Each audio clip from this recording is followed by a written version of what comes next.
Okay, today we're going to be talking about pattern recognition. And we're responding to a comment by McGee, who's not particularly happy with my use of the term pattern, wants me to use it differently and refer to what I did refer to as pattern as composition. And I'm going to make an argument against what he's saying, not to be fussy, but to clarify what I actually mean and what the significance and use of it is.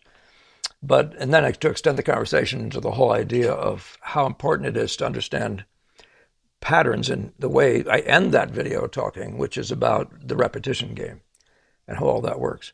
So before I do, thank you, Jacqueline M. and Maureen K. for those excellent contributions.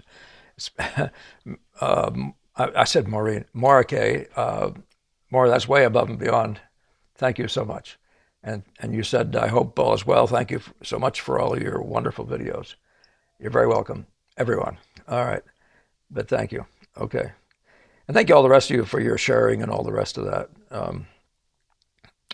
Liking, subscribing, really keep it up. I really appreciate it. And it's helpful to help us to afford these things, to pay our guy. So let's talk.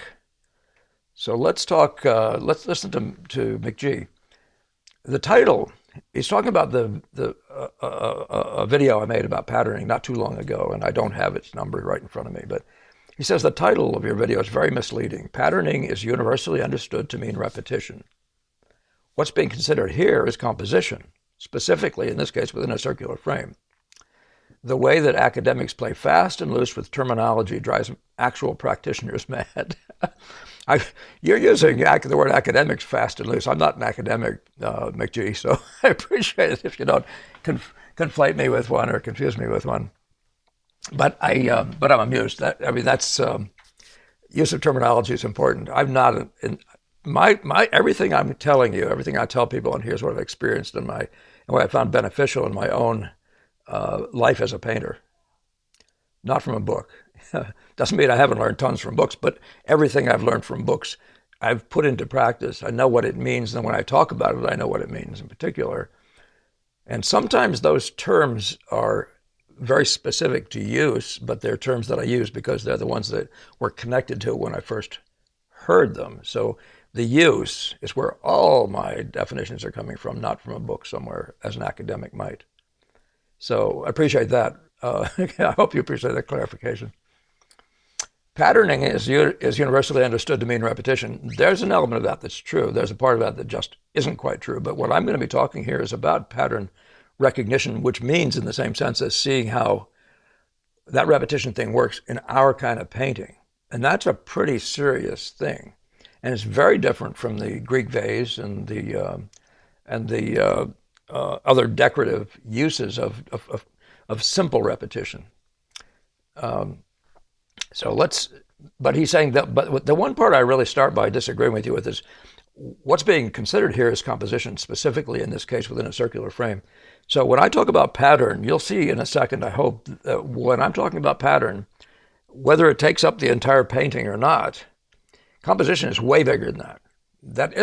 Composition is by no means limited to that phenomena. That's one of the elements. Read Kenyon Cox, by the way. I may even quote him in here. But read the ideas associated with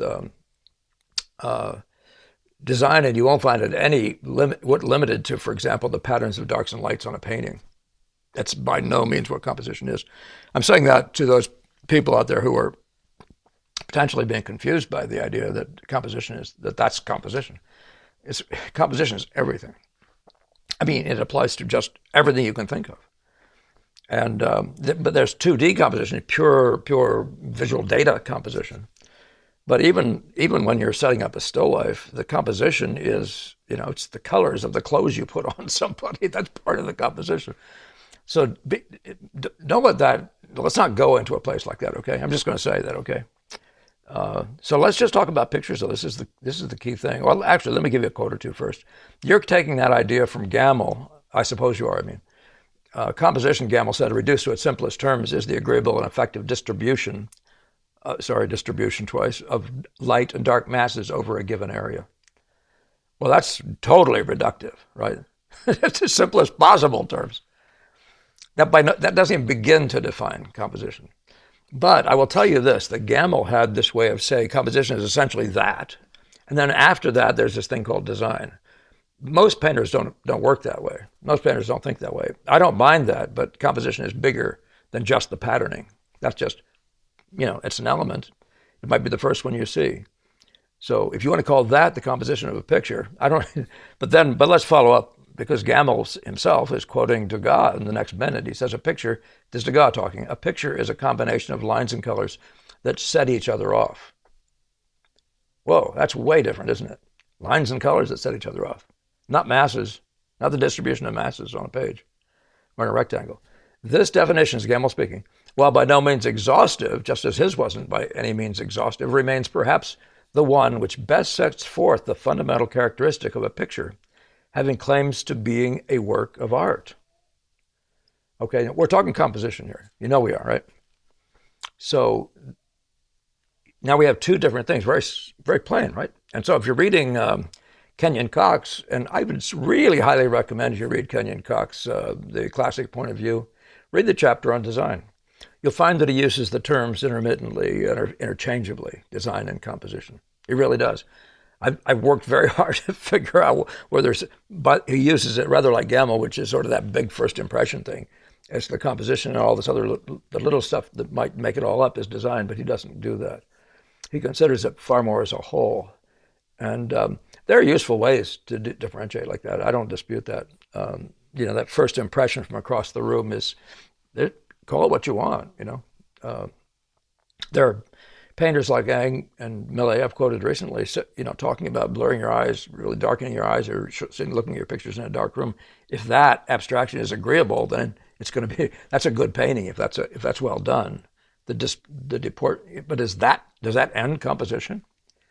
No, I don't think so. So, and haven't found it to be so, not even beginning to be so. So let's not exhaust ourselves on that question. I do want to, though, read the Kenyon Cox. He said the word design, and again, I want you to keep remembering, he uses the word interchangeably with composition.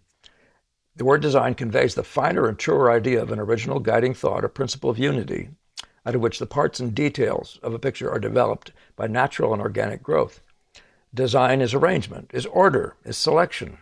Design is the thing that makes a work of art a unit, that makes it a whole rather than a haphazard collection of unrelated things or a slice of an assimilated nature, okay?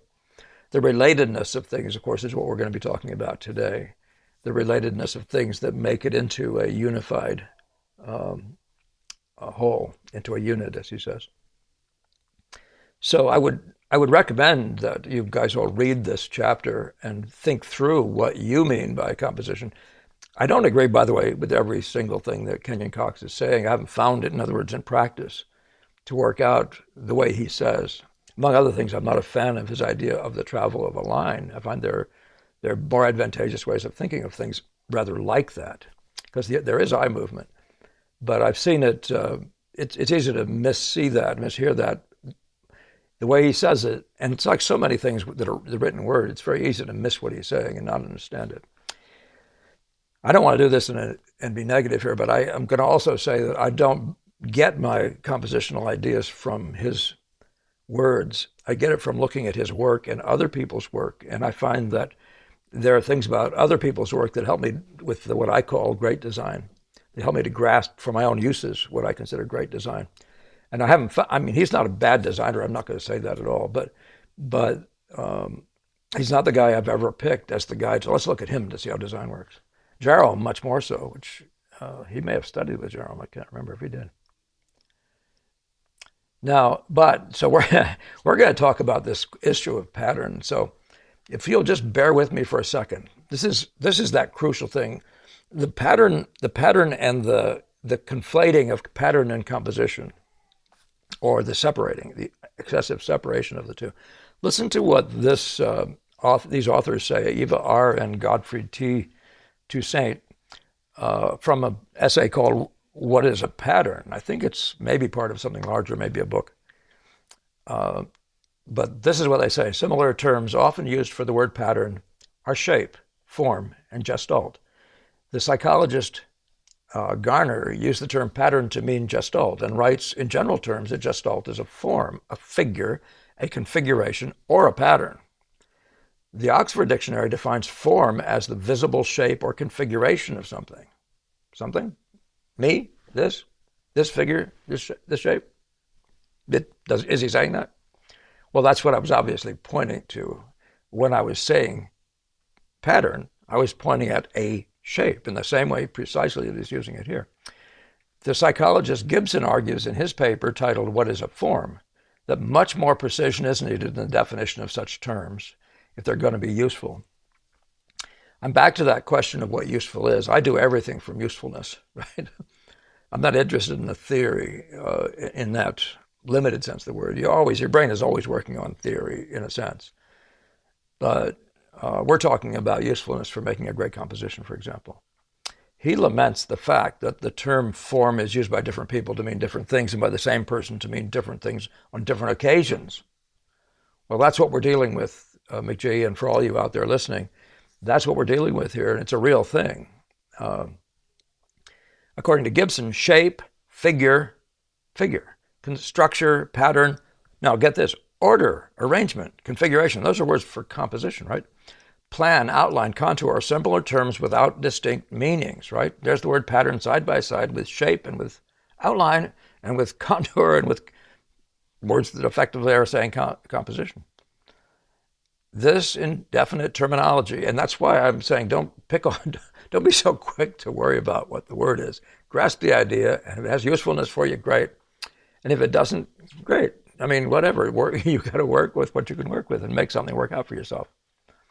You sound like you're trying to be right academically, but I don't think you mean to be. But yeah, the word kills. Sometimes the word kills.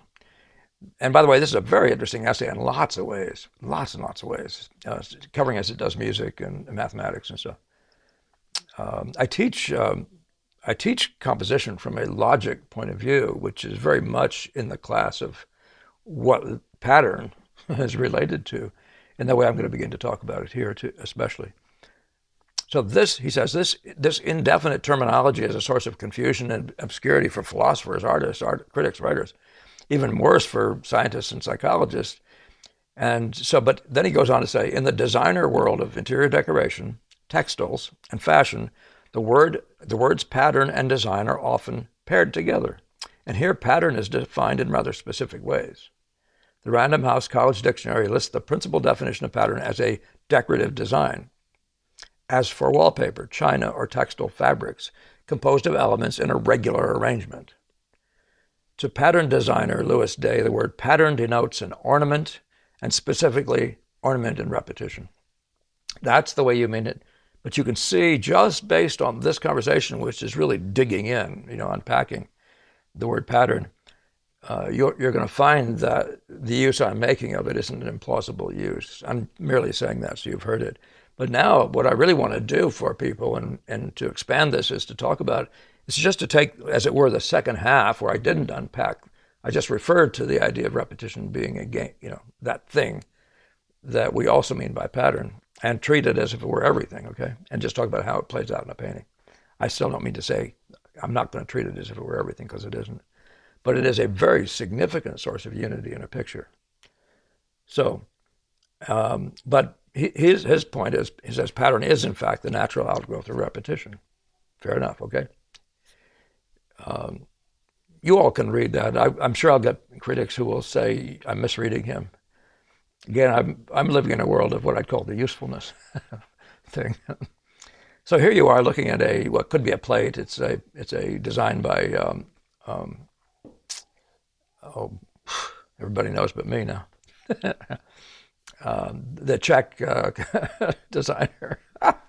That's pretty sad. Who did Sarah Bernhardt and a whole bunch of other stuff. What is his name? Anyway, but you can see the repetition of these triangles all around here. The blue and gold going right around. The red and gold going all through here in designs that are, this interesting sort of almost an 8 shape here that comes back again repeatedly over and over again. And these interwoven things, they do it in exactly the same way. Those repetitions are in the class of what you call, maybe I'd say a pure pattern, the idea of pure pattern, right? A decorative pattern. So, but so is the circles within circles. That's a pattern, okay? So there's circles and circles of triangles, circles of patterny reds and grays, and another circle in here, going all the way into a little dot in the middle. It's a circle, and there's a circle here, and there's this. But these guys then turn into crescents here, and all of a sudden you're seeing this thing here. So this, what I'm talking about here, is the circle evolving into these crescents, which now opens up. And by the way, you could even say these crescents just become their own sort of irregular shapes, and then the hair and all those things begin to be a logical evolution of the variation of out of the circle. So as the Nike symbol comes out of the circle, but it's all a wider to narrower thing, and all these are wider to narrower things. Are these patterns? Yeah, they're all in the class of patterns. And all I want to do really here, I think, is to alert you to the idea of pattern and how much bigger it is than the simple repetition idea. In the simple repetition idea, it's all repetition. But the word pattern, it's a huge word. In this case here, I'm looking at a figure that stands with its arms sticking out like this, and then I see a leg with its arms sticking out like that. Is that a pattern? Well, in the sense of verticals and horizontals and a sticking out thing, you could say that's a pattern, right? But it's not a regular pattern in the sense of these wave symbols here. And you could similarly say that the little circles at the ends of at the end of this stick or somewhere here, it's circles that evolve. Well, I see another variation on that here. Is the head a variation on that? Or this circle flattened out here at the end of a hand, are these all things that are referential? I say internally referential, I don't mean self in one sense. But do they? Yeah. Here you have sticks. 1 stick, 2 sticks, 3 sticks. And they're all done differently from each other. But are they not giving you unity? Are they not making this into a decorative whole? You see what I'm saying? Now remember that, by the way, all painting is decoratively whole. It's that the discussion is whether or not painting is, and I think it's alluded to by Cox there. Or certainly in the article, that there is the realism thing is one thing, but what's happening when you start organizing it, when it becomes a garden, these things are all of a sudden kind of key things. Things start happening in what you might call sets and rows. And they make the kind of music, like the distance from the thickness of this to the thinness of that to the thickness of this, the relative size difference between this and this and this, and the spacing between these three things, which are of a kind, is a marvelous thing, is it not? In the sense of that's something you couldn't appreciate unless you heard somebody doing ta ta ta ta, in the Beethoven's fifth sense of the word, right? And you have to get to the level of threes, by the way. You have to get to 3 before you have anything that could be called plausibly a repetition or a logic, okay? And they can go on and on and on and be all sorts of variations within that. Yeah, let me stop at that because I could just do this all day. Let's just keep looking at pictures. A couple Boston School guys. Everybody looking at this picture, probably the first thing you see is this guy with his V-shaped breeches, right? His legs forming the V. Maybe it's the whole thing that you see, but that V is very insistent, and there's another V up here done with a different value, the reversing of the values, or even the reversing of the A shape. Very clearly, though, there's another one there. There's another one here. This one does it refer to this one? And does this one refer to that one? And start weaving. Weaving is a kind of a big word in the world of getting your head around this, right? You don't want them side by side and boring me to death. But you do want them. You do want them. Let's put it in another way. Let's look at the picture this way. Do you see the figure here? Do you see the gesture of this? These two things are forming a diagonal that goes this way. Very self-evidently a repetition. And are the leaves doing things that begin to relate to that? Or is there greater stuff through the whole picture doing things related to that? And is the counterplay related to that? I'm saying counterplay. See these big things here. Do you see the larger sweep of the picture? Not this bar here, but the larger sweep of the picture moves through in this direction. So you're seeing a lot of support for, there's a repetition and there's counterplay to that repetition, okay? This is just a conversation around which, around inevitable around in the world of composition. Here's a tarbell. I don't even have to show you this, do I? But there's so many ways in which he's played repetitions here. There's no question that this is that. And by the way, the composition isn't just is what it is. The composition is more complex. It's not just a simple pattern. There's 4 different values, 3 minimally. There's brilliant light, secondary light, that, a midtone, and then these secondary darks, and then black darks. You would say there are 5 values in this system, right? But the most self-evident thing about it is big arcs, variations on it. There's this grand one going through the entire painting. There's this one here, really the strongest by far, and the thinnest, and there's this one up here, this whole group here. Now this group here is all made out of broken, and this is that class of variation within a unity, and the unity is the fact that they're all 3 arcing through this picture, right? So, but this one is broken. This is longest, biggest, dominating one. This one is skinniest and lightest, but they're all doing some irregular thing, aren't they? Very irregular, more irregular, and then broken, irregular. This is the world of repetition, and what would you call that? Not counter repetition, but repetition with joy, with delight, with variation. Now, repetition being by definition a unity, right?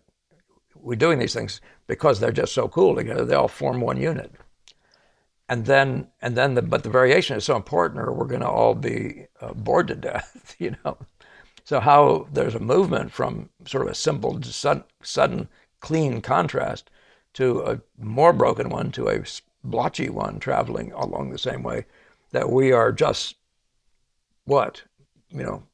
fully delighted. First, the unity of it helps us to enjoy the variety.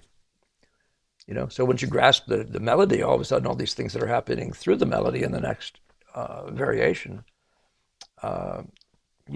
hence, so much of what I'm saying is related to the music thing. But yeah, and you can do that with all kinds of areas, the types and things like that. Let's just keep going though. You could find these. This is the variations in the pyramid, right? This whole picture arguably is a pyramid. Certainly this, I'm arguing from all the way up from here to here. It's a big pyramid. This grouping, this out of here, all this sort of stuff going down through is another pyramid. This is a pyramid. This is a little pyramid. Is this a pyramid? What is that? Is this a pyramid? I don't know. Nevertheless, but you can see this is the pyramid is repetitious. It's being repeated over and over again, right? It's the very nature of the unity of this particular picture. How is that different from the diagonal dominating this one? This is, relatively speaking, a more asymmetrical picture. So there's the pyramid, and that's repeated, okay? Repetition, no denying it, right? The composition, by the way, is all those things taken together, right? So if you blur your eye at this thing here, you can just notice that the disposition of the light spots and how it interplays with the weight of these other spots over here, or how all the light spots, what they're doing together. That's in the very nature of composing, right? Of making good play. We're always looking for it all to hang together and look like it couldn't be any other way. And you have to have enough variation within it to keep our interest. And the variation in the ways that we're doing the pyramids. It's pyramids. By the way, you could argue this is a group of 3. If you want to add that one, it's more. If you want to think of it as this, it's even more. But there's another 3. In a sense, this is 1, 2, and 3. However you want to do it. There are enough of these things that give you a synchronicity or a rhyme scheme. I think of sometimes a speech. I think they talk about us speaking in iambic pentameters. There's a kind of a rhythm to speaking, as I understand it, in different languages, and maybe in all languages. It may be the same. I don't know about that. Degas, just a sketch by Degas. You've seen probably more amusing variations on this one, but is it self-evident what we're talking about when we talk about the curious arms? She's doing the song, it's the puppy or the dog or something. I forget the exact title, but she's singing about a dog or something, pooch. And look what she's doing. And all of a sudden, if you look hard at that, by the way, you'll start seeing the same dance happening up here with the lights. It's variations, it's repetitions, right? So you could say, well, it's repetitions of diagonals. Yeah, bang, bang, the whole thing. Or whatever else it is, you sort it for yourself. But those are in the class of repetitions with variety, okay? Yeah, the with variety is such a big deal. But don't misunderstand that, when I'm talking about pattern, that thing you see from across the room, this total abstract pattern, that in itself ought to be amusing, There's no question about it. But it isn't the end of composition. Composition does include what I'm talking about now. You can, if you wanted to say that the rest of this is design, if you wanted to say that this is a bunch of spots, but if you're talking about these three here, what they're doing is sort of local. It's not really not related to all this. It's a harder argument, but you can do it with the reds. You can just talk about the reds and whether or not the reds, and I wonder if there's not more of them, but the red game, the distribution of reds, the distribution of blues, and are there variations and repetitions? Okay, I mean repetitions and variations. All right. Because, uh, this one is full of what you might as well call repetitions, right? It's inevitably, I mean, you get a big blast of light in the middle of a big dark pattern, repeated over and over and over, all the way through the picture, again and again and again. No, very simple idea. Big dark blast with a power light popping out of it. And then repeated in variations and minor variations all through the whole painting. Yeah. I mean, is that a thing? Is this, when you're talking about something like this, by the way, it's either repeated, if you find it over and over, it's repeated, it could be just a big diagonal, but you can find that this thing can move up from an angle here to something this way, could go back another way and go back this way, or it could keep on splaying out like a fan. Those are variations on the idea of repetition. The wings of a fan, my fingers, these are repetitions, but they're varied in a fan pattern, right? I'm just talking about things that are happening. You need, when you set up a still life, just set it up to delight your eye with the visual play, with the visual, just make it a fun little bunch of stuff that just makes very pleasant shape amusements and things like that. Tells your story even. And then start analyzing it. Do a brown paper study with black and white, solid, so it's like this. Frame it up and then start trying to see what you've got. This is my recommendation. Start trying to see where shall we say, the organization comes from. Why does it look good? But you're going to find that they look good because of their correlations. The very nature of unity is things are correlated. They relate to each other. So, yeah, maybe is that the last one? There was something else I was going to mention in one of the other ones. No, that's enough for today, I think. You understand, though, what I'm saying about all these things is we're talking about the use of repetition for sure. Very much a part of composition. And a key to harmony, right? Things, there has to be a relatedness. There just has to be a relatedness through pictures. Even if you're talking about this diagonal here, you'd probably see this one, and you might see this one also, and not just this one by itself. But you'll see all sorts of relatednesses. Even the arcing of the animal and the arcing of this, or the arcing of the hat. These kinds of things are reasons, that you're, and by the way, that's why you're always composing. When you start seeing, you start wondering what this is to the composition, not what it is on a man's head. It's a hat. Not that I have a problem with that idea either, but because there are all sorts of kind of interesting variations. But what is it compositionally? So this whole thing here is an arc, right? Are there entire sets of arcs? All these things are in that class of why this thing hangs together, unbeknownst to you. And you don't want to live in the world of just intuitive going together. You want to become a mature painter, which means you know why they're going together and how they're going together.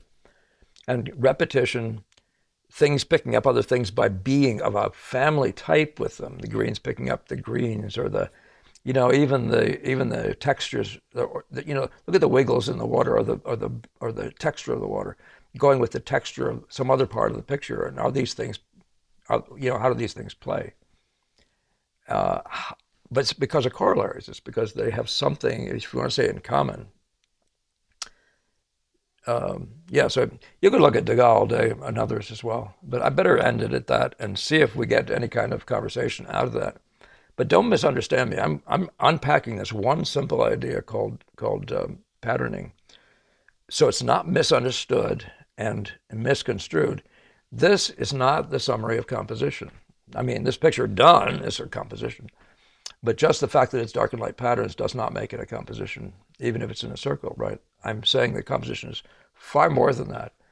and the idea of pattern, just the way I read it to you, the idea of pattern incorporates the idea of this abstraction, this dark and light thing, and what it's doing, just purely in its, what are my hands doing when I hold them this way compared to when I hold them this way? That's the pattern. That's creating a pattern in the way I'm using it in the previous video. But don't misunderstand. I never thought and don't conceive that as being the same thing as pattern in the repetition way, which delivers which delivers some of what makes for unity in a painting. Okay, so thank you, Big G, for that bit of conversation that we were able to extend into a second video. Also, thank you again, ladies, for your sweet contributions to the cause. Oh, I skipped this one. Very good. Oh, very good. I'm so sorry. I did not mean to. I was thinking, where's that one where I was going to talk about, et cetera, et cetera.